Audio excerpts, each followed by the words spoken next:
Hare Krishna, Namaste. Chapter 15 is entitled as Purushottama Vidya, Purushottama Yogam.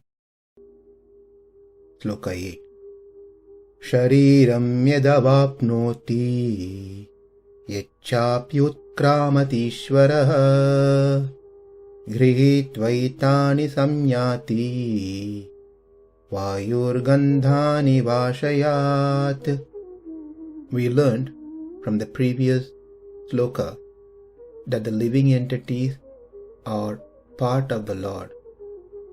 Based on their karma, these embodied beings drag here and there the mind and the sense organs situated in the body, which is a product of Prakriti.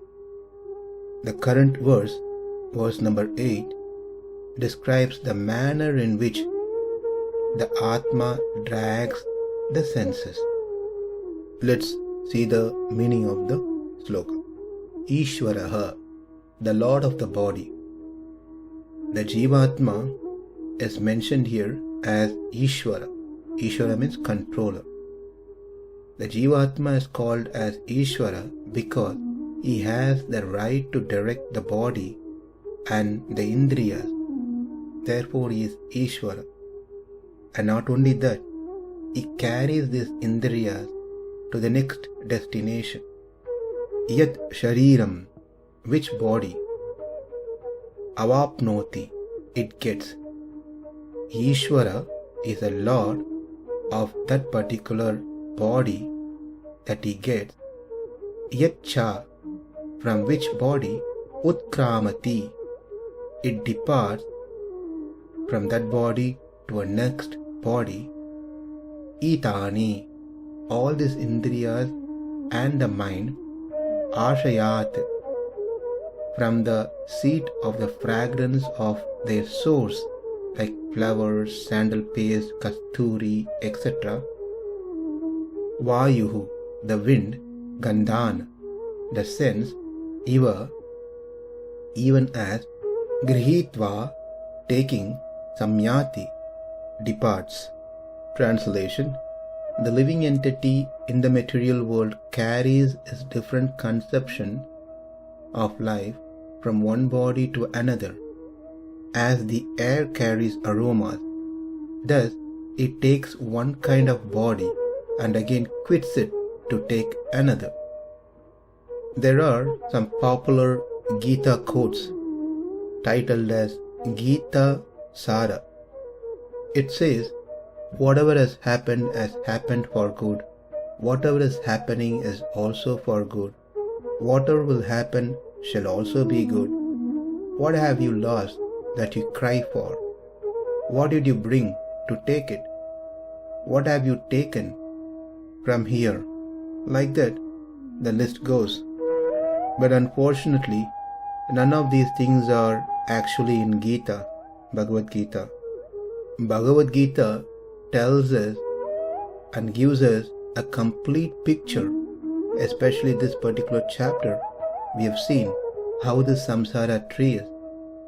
Therefore, statements like whatever has happened for good, whatever is happening is also for good, whatever will happen shall also be good, is not the message of Bhagavad Gita. We are all literally struggling in this samsara. Earlier, now, and will be in future. As long as we are in the samsara, there is no happiness that is devoid of bhakti. And also it says, what have you lost that you cry for? We have lost Krishna bhakti. The very pathetic condition of us is that we even forgot that we have forgotten Krishna's service. What else can be a better cause for not crying in this world?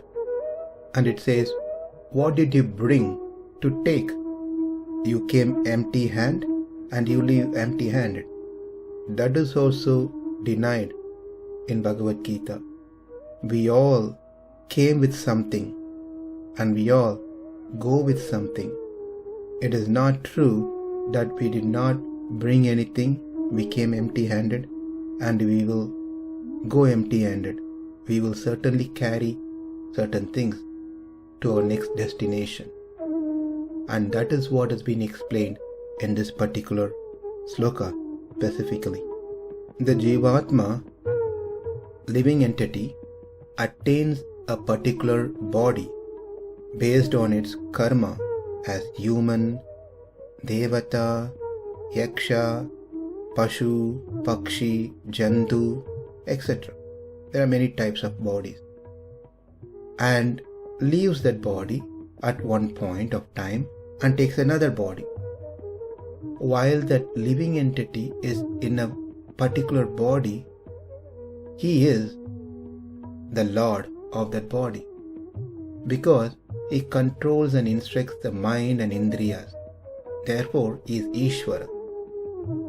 At the time of his life, when he leaves the body, current body, he travels to the next destination, that is next body, along with Sushma Indriyas and mind. Like a proprietor of a property of certain things does not give up his belongings as he leaves. If it can be carried, he will carry with him because that belongs to him. Likewise, this Jivatma, as a proprietor of these senses, doesn't give up and take a new set of indriyas. Rather, it carries those sushmendriyas along with him wherever he goes next. And Krishna gives an analogy. When the wind flows through a garden or through some flower market or any of the places, it carries the scent from that place, the fragrance from that place, from the flowers or anything from there. These fragrances are present in the flower as particles, which is what being carried by the wind. Otherwise, we won't be able to smell the scent that carried by the wind. Likewise, when a living entity leaves the current body and ready to move to the next body, it carries the indriyas.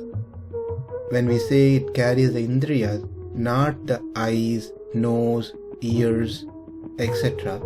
Rather, those subtle elements which makes the ear to hear, eyes to see, nose to smell, hands to touch, tongue to taste. Those indriyas are sushmendriyas. Shabda, sparsha, rupa, rasa, gandha.